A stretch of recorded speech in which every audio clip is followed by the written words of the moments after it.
Friends, ఇప్పుడే అందులో వార్త హైకోర్టు సంచలన తీర్పు ఊహించని షాక్ అంటూ లేటెస్ట్ అప్డేట్ అయితే రావడం జరిగిందండి. సో ఆ వివరాలు ఏంటనేది కూడా వీడియోలో తెలుసుకుందాం.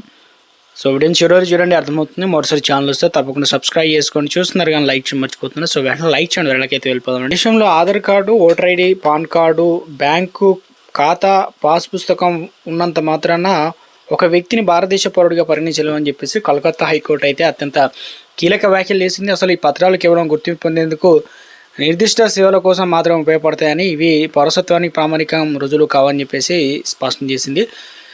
బంగ్లాదేశ్ చెందిన ఒక వ్యక్తి తనను భారత పౌరుడిగా నిరూపించుకోవడం కోసం విఫలమైన కేసును విచారిస్తూ న్యాయస్థానం విచారణ అయితే చేసిందనమాట. వివాదం వెనుక ఉన్న అసలు కథ ఏంటంటే, ముర్షిదాబాద్ ప్రాంతానికి చెందిన ఒక వ్యక్తి భారతదేశంలో అక్రమంగా నివసిస్తూ బంగ్లాదేశుడు అని ఆరోపిస్తూ పోలీసులు అతన్ని డిటెక్షన్ సెంటర్కి అయితే తరలించారు.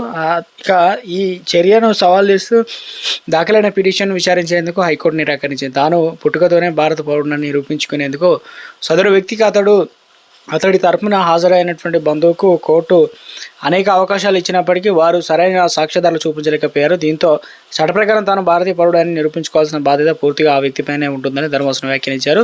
పరస్పర విరుద్ధ ప్రకటనలో అనుమానాస్పద వివరాలు అనమాట. ఈ కేసులో విచారణ భాగంగా పిటిషనర్ ఇచ్చినటువంటి వివరాలతో అనేక తప్పులు బయటపడ్డాయి.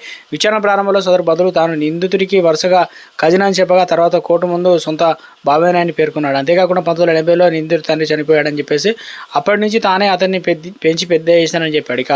కానీ అధికారిక రికార్డును పరిశీలించగా బంధువుల కంటే నిందితుడి వయసులో పెద్దగా ఉన్నట్టు తేలింది. ఇక దీంతో మాతృమూర్తి సమాధి ఎక్కడుందో కూడా చెప్పలేకపోవడం, కనీసం బర్త్ సర్టిఫికేట్ కూడా సమర్పించలేకపోవడం కోర్టు అసంతృప్తి వ్యక్తం చేసిందనమాట. పౌరసత్వం సంబంధించి ఆధార్, ఓటర్ ఐడి, పాస్పోర్ట్ ఇవి సరిపోవంటే పోలీసుల వద్ద అంగీకారం చట్టపరమైన బాధ్యత అనమాట. తను బంగ్లాదేశ్ నుంచి అక్రమంగా సరిహద్దులు దాటి భారతదేశంలో ప్రవేశించినప్పుడు నిందితుడు పోలీసుల వద్ద ఒప్పుకున్నట్లు ప్రభుత్వం తరపున న్యాయవాది ఇక కోర్టు తెలిపారనమాట.